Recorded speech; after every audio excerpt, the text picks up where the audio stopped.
Hi hello welcome to one TV ET. Tollywood anchor Shyamala ఎన్నికల టైంలో చేసిన హడావిడి అంతా ఇంత కాదు. వైసీపీ తరపున ఆమె ప్రచారం చేసింది. పనిలో పనిగా పవన్ కళ్యాణ్ పోటీ చేస్తున్న పిఠాపురానికి కూడా వెళ్ళొచ్చింది. ఈ క్రమంలో సహజంగానే ఆమె వద్ద పవన్ కళ్యాణ్ ప్రస్తావన వచ్చింది. చాలా చోట్ల శ్యామల నోరు పారేసుకుంది. నక్క, తోడేలు, కుందేలంటూ ఏంటేంటో కథలు చెప్పి కూటమి మద్దతుదారులకు, ముఖ్యంగా జనసేన అభిమానులకి యాంటీగా మారిపోయింది. అక్కడితో ఆగలేదు. పవన్ కళ్యాణ్ ఇప్పటి వరకు ఎవరికీ మంచి చేయడం నేను చూడలేదు, పవన్ కళ్యాణ్ గెలిచే ఆస్కారమే లేదంటూ జోష్యం కూడా చెప్పేసింది. ఫైనల్ గా కూటమి ఘన విజయం సాధించింది. జనసేన కూడా 21 సీట్లకి 21 సీట్లు గెలిచి చరిత్ర సృష్టించింది. ఆ తర్వాత శ్యామలపై జరిగిన ట్రోలింగ్ అంతా ఇంత కాదు. ఎల్లిపోకే శ్యామల, నువ్వు వెళ్ళిపోకే శ్యామల అంటూ ఆ సినిమాలో పాటతో ఆమెను ఒక రేంజ్ లో ర్యాగింగ్ చేశారు.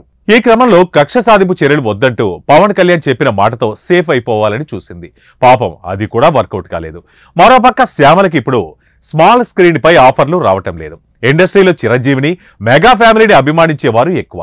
ఆ ఫ్యామిలీని ఇంప్రెస్ చేయడానికైనా సరే శ్యామలని ఇగ్నోర్ చేసే ఛాన్స్ ఉంది. ఇప్పుడు ఇదే జరుగుతుంది.